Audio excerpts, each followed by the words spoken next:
উনি তো মালিক, আর যেখানে যে তেল দেয় ওনার নাম কি?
তেল পাচ্ছি না, কিন্তু যারা লাইন ছাড়া তারা আগে এসে তেল নিয়ে যাচ্ছে।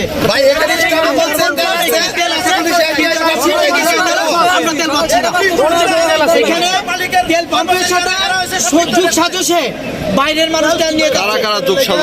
ওই যে পাম্পের লোকজনের সাথে এবং কিছু লোকজন যোগ সাজসে তারা তেল নিয়ে যাচ্ছে। লাইনে 7 ঘন্টা 8 ঘন্টা আমরা তেল পাচ্ছি না। পুলিশ কোনো কাজেই নাই, এক কথা। পুলিশ মানে আর হলো সাধারণ জনগণ একই। আমরা 7 ঘন্টা লাইনে থেকে তেল পাইতেছি না, এটা তো হলো না। এই পাম্পের মালিকের সাথে মিশে এই সিন্ডিকেটের সাথে যুক্ত। প্রশাসন ভূমিকা একবারে নীরব, বিপক্ষে আমার পাবলিকের বিপক্ষে। এই মুহূর্তে আপনারা কি চাচ্ছেন? এই মুহূর্তে আপনারা কি এখন আর্মি সুজা আর্মি, এটা পুলিশ চলবে না, এগুলো চলবে না। মানে পুলিশ সরানোর কারণটা কি? আপনাদের কি কারণে পুলিশ সরাইতে হবে আপনারা? তেল আছে দেওয়া হচ্ছে। ট্যাঙ্কি চেক করে দেয় দিব জনগণের সামনে। আমাদের কোনো আপত্তি নাই। তেল থাকলে আমাদের তেল দিতে হবে। তেলের ক্রাইসিস নেই, মানে দেখা গেছে যে একটা পাম্পে যদি তেল দেওয়া শুরু করে সমস্ত আইসা আপনার লাইন ধরে।